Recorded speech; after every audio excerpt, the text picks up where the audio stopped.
Hello বন্ধুরা, অমরনাথ যাত্রার আজকের পঞ্চম পর্বে আমি শ্রীনগরের পান্থচক থেকে আর্মি কনভয়ের সাথে পেহেলগাঁও যাওয়া ও পেহেলগাঁওয়ে থাকার অভিজ্ঞতার কথা শেয়ার করছি। আমাদের যাত্রার ডেট ছিল 7 জুলাই। সেই মতো 6 জুলাই ভোর 5টার সময় শ্রীনগরের পান্থচকের যাত্রীনিবাসে এসে নিজেদের আগে থেকে ভাড়া করা গাড়িতে পি লেখা স্টিকার লাগিয়ে নিই। তো সিস্টেমটা ছিল কিছুটা এই রকম: পেহেলগাঁওয়ের গাড়ির জন্য পি, বালটালের গাড়ির জন্য বি এবং জম্মুর গাড়ির জন্য জে লেখা স্টিকার লাগিয়ে নিতে হয়, তবেই যাওয়া যায় আর্মি কনভয়ের সাথে। এই দেখো, আমাদের গাড়িতে আমরা পি লেখা স্টিকার লাগিয়ে নিয়েছি। প্রথমে বালটালের গাড়ি যায়, আর এই যে গাড়ির লাইন, এই সব যাবে পেহেলগাঁওতে। আর এই যাত্রী নিবাসে ঢুকতে গেলে প্রচণ্ড কড়াকড়িভাবে চেকিং হয়, যাত্রী এবং তার লাগেজ সমস্ত কিছু। আর আর্মি ভাইরা পুরো যাত্রী নিবাসকে প্রোটেক্ট করে রেখেছে। এখানে ছিল বিরাট বিশাল ভান্ডারা, যেখানে আমরা সকালে চা বিস্কুট খেয়ে নিয়েছিলাম। এবারে দেখো, আমাদের কনভয় ছেড়ে দিয়েছে পেহেলগাঁওয়ের উদ্দেশ্যে। পুরো রাস্তা জুড়ে কড়া নিরাপত্তা, 50 মিটার দূরে দূরে দাঁড়িয়ে রয়েছে আর্মি ভাইরা। সত্যি আর্মি কনভয়ের সাথে যাওয়া সে এক আলাদাই অনুভূতি। এরা হলো জ্যোতিদি, সংযুক্তাদি ও রঞ্জিতদা। খুব আনন্দ করতে করতে যাচ্ছিলাম, আর সেই সাথে একটা চাপা টেনশনও কাজ করছিল। হেঁটে পৌঁছাতে পারবো তো গুহায়? এই দেখো, পাশ দিয়ে সিআরপিএফের গাড়িটি এগিয়ে গেল, আর এখন আমরা চলেছি কেশরের ক্ষেতের পাশ দিয়ে। আর একটা কথা তোমাদের জানিয়ে রাখি, যখন কনভয় যাবে তখন ওই রাস্তায় যাওয়া সমস্ত গাড়িকে এক সাইডে এইভাবে দাঁড় করিয়ে দেওয়া হবে। যতক্ষণ না পর্যন্ত কনভয়ের যাওয়া শেষ হচ্ছে ততক্ষণ পর্যন্ত অন্যান্য গাড়িগুলিকে এইভাবেই দাঁড়িয়ে থাকতে হবে। এই রাস্তার প্রাকৃতিক দৃশ্যও দেখবার মতো। আর এইগুলি হলো সব ব্যাটের দোকান। এখানে প্রচুর ভালো ভালো ব্যাট পাওয়া যায়। আমাদের ইন্ডিয়ার ক্রিকেট টিমের খেলোয়াড়রা এই জায়গাতে এসেই ব্যাট কেনে। এখন আমরা পৌঁছে গিয়েছি অনন্তনাগে। পেহেলগাঁও অনন্তনাগ জেলার মধ্যেই পড়ছে। অনন্তনাগে স্টেশনও আছে। বানিহাল থেকে ট্রেনে করে অনন্তনাগে আসা যায়। ভালো করে লক্ষ্য করলে বুঝতে পারবে, পুরো রাস্তা জুড়ে কিছু দূর পরপর রয়েছে আর্মি ভাইরা। সত্যি আমাদের নিরাপত্তার জন্য তাদের কতই না পরিশ্রম করতে হয়। স্যালুট সমস্ত আর্মি ভাইদের। লিডার নদী বয়ে চলেছে আমাদের পাশে পাশে। চেকিংয়ের জন্য এই জায়গায় কিছুক্ষণ দাঁড়াতে হয়েছিল। সকাল 6টায় শ্রীনগর থেকে গাড়ি ছেড়ে সকাল 9টার মধ্যে পৌঁছে গিয়েছিলাম পেহেলগাঁওয়ের নুনওয়ান বেস ক্যাম্পে। প্রত্যেকটি গাড়িকে চেকিং করে ভিতরে ঢুকতে দেওয়া হচ্ছিল। বেস ক্যাম্পে পৌঁছে প্রথমেই লাগেজ ও আরএফআইডি কার্ড স্ক্যানিংয়ের জন্য লাইন দিতে হয়েছিল। বাঁ দিকের ছেলেদের লাইনে অনেকটাই ভিড় ছিল, তুলনায় মেয়েদের লাইনে ভিড় অনেক কম ছিল। আরএফআইডি কার্ড স্ক্যানিংয়ের সাথে সাথে নিজের আধার ডিটেলস দেখা যাচ্ছিল ওই এলইডি স্ক্রিনে। সমস্ত ডকুমেন্টস চেক করে তারপরেই ভিতরে যাওয়ার অনুমতি দেওয়া হচ্ছিল। ব্যাগ স্ক্যানিংয়ের পর এই ঘর থেকেই ব্যাগ নিতে হচ্ছিল। নুনওয়ান বেস ক্যাম্পের ভিতরের দৃশ্যটা ছিল কিছুটা এই রকম। সংযুক্তাদির ব্যাগে একটা কাঁচি থাকায় ওর পুরো ব্যাগ চেক হয়েছিল। ব্যাগ থেকে কাঁচি বার করে তারপরেই ব্যাগ ফেরত দিয়েছিল।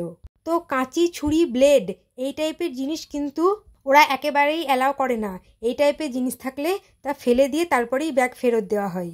আমরা বেস ক্যাম্পে থাকিনি, কারণ বেস ক্যাম্পে থাকলে বিকেল 4টের মধ্যে বেস ক্যাম্পে ঢুকতে হয়, তারপরে আর বেরোতে দেওয়া হয় না। তাই আমরা কিছুটা এগিয়ে এসে পেহেলগাঁও মার্কেটের কাছে লিডার নদীর ধারে অসম্ভব সুন্দর একটা হোটেল নিয়েছিলাম, যার নাম মাউন্ট ভিউ হোটেল।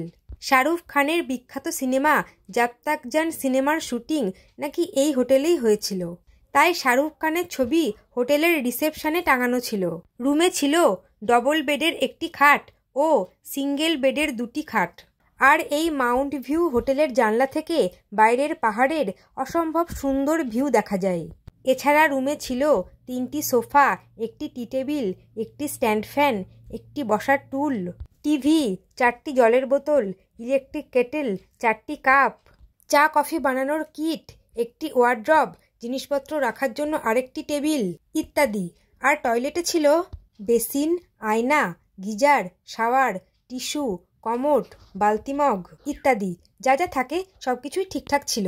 তো চলো এবার দেখিয়ে দিই আমাদের হোটেলের লন থেকে পাহাড়ের কীরকম ভিউ পাওয়া যায়। পেহেলগাঁও মাউন্ট ভিউ হোটেল থেকে ভিউ। এই হচ্ছে আমাদের হোটেলের লোকেশান। পাশ দিয়ে বয়ে চলেছে লিডার নদী। হচ্ছে হোটেলের বসার জায়গা। আর সামনেই লিডার নদী।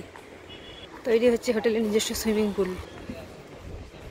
এই মাউন্ট ভিউ হোটেলের লন থেকে লিডার নদী সহ পাহাড়ের ঠিক এইরকম ভিউ পাওয়া যায়। তো স্নান করে ফ্রেশ হয়ে পেহেলগাঁও মার্কেটে গিয়ে আমরা নিমকি, চা ও ম্যাগি দিয়ে ব্রেকফাস্ট করে নিলাম। এরপর হোটেলের সামনের রাস্তা দিয়েই এগিয়ে গেলাম লিডার নদীর দিকে।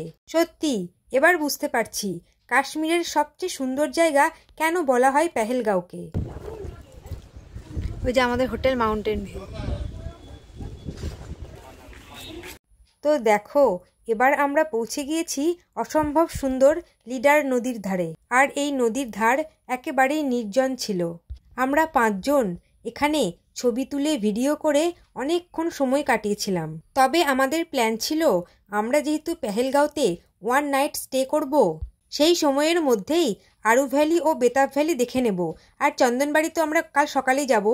কিন্তু পেহেলগাঁওয়ের বাইশারান হামলার পর সমস্ত সাইট সিইং পয়েন্টগুলি ট্যুরিস্টদের জন্য বন্ধ করা ছিল। তবে পেহেলগাঁও মার্কেটে লোকাল কিছু ঘোড়াওয়ালারা আমাদের বলছিল লুকিয়ে লুকিয়ে অন্য পথ দিয়ে ঘুরিয়ে আমাদের সাইট সিইং করিয়ে দেবে। কিন্তু ওনাদের বিশ্বাস করে আমরা যাইনি, কারণ মাত্র কয়েকদিন আগেই ঘটে গিয়েছে বাইশারান হামলার মতো ভয়ানক ঘটনা। আর যেহেতু আমাদের প্রধান উদ্দেশ্য ছিল পবিত্র অমরনাথ তীর্থযাত্রা করা, তাই আমরা আর ও পথে পা বাড়াইনি। আমাদের হোটেল মাউন্ট ভিউ এটা।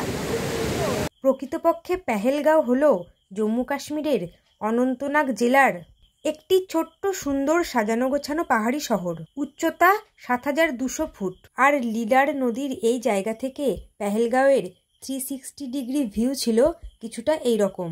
এই পেহেলগাঁও থেকে বিখ্যাত বৈশারণ ভ্যালির দূরত্ব 5 কিলোমিটার। ওই ভ্যালি পর্যটকদের কাছে মিনি সুইজারল্যান্ড নামে বিখ্যাত, কারণ সুইজারল্যান্ডের সাথে ওই জায়গার অনেক সাদৃশ্য লক্ষ্য করা যায়। 22শে এপ্রিলের জঙ্গি হামলার জন্য বর্তমানে বাইশারান ভ্যালি ট্যুরিস্টদের জন্য পুরোপুরিভাবে বন্ধ করে দেওয়া হয়েছে। তবে পেহেলগাঁওয়ের রাস্তাঘাটের সাথে আমি কিন্তু ছবিতে দেখা সুইজারল্যান্ডের রাস্তার অনেক সাদৃশ্য খুঁজে পেয়েছি। হোটেলে ফিরে এসে লাঞ্চ সেরে নিলাম। মেনুতে ছিল ভাত, ডাল, মিক্সড ভেজ, আচার, স্যালাড ও আলু ভাজা। খাবারের টেস্ট ভালোই ছিল, কিন্তু খাবারের দাম অনেকটাই বেশি। আর তাছাড়া বাইরে কোথায় খাবার খুঁজতে যাব সেই ভেবে আমরা হোটেলেই লাঞ্চ করে নিলাম। রুমে গিয়ে দুপুরবেলা কিছুক্ষণ রেস্ট নিয়ে সন্ধ্যাবেলা আবারও বেরিয়ে পড়লাম পেহেলগাঁওয়ের লোকাল মার্কেট ঘুরে দেখবার জন্য। সাবান শ্যাম্পুর পাশাপাশি হোটেল কর্তৃপক্ষ আমাদের টুথপেস্ট, টুথব্রাশ, বোতাম, সুচ, সেফটি পিন, সুতো, শাওয়ার জেল, ময়েশ্চারাইজার এগুলোও প্রোভাইড করেছিল। পেহেলগাঁও মার্কেট সন্ধ্যে 7:45 ভিউ। মার্কেটে গিয়ে প্রথমেই একটু বয়েল কর্ন টেস্ট করে নিয়েছিলাম। এরপর সংযুক্তাদি একটা জামাকাপড়ের দোকানে ঢুকলো কিছু কেনাকাটা করার জন্য। দোকানটির নাম ছিল হুব্বি আর্টস এম্পোরিয়াম। আমরা বেশ কয়েকটি দোকানে ঢুকেছিলাম, তবে এই দোকানে দাম তুলনামূলক অনেক কম। শ্রীনগরের থেকে পেহেলগাঁওয়ে জিনিসের দাম অনেক কম। হোটেলে ফিরে এসে নান পরোটা, লাচ্ছা পরোটা, স্যালাড ও পানির লাজিজ দিয়ে ডিনার কমপ্লিট করে ঘুমিয়ে পড়েছিলাম। চন্দনবাড়ি থেকে শেষনাগের ভিডিও নিয়ে খুব তাড়াতাড়ি ফিরছি পরের পর্বে। টাটা।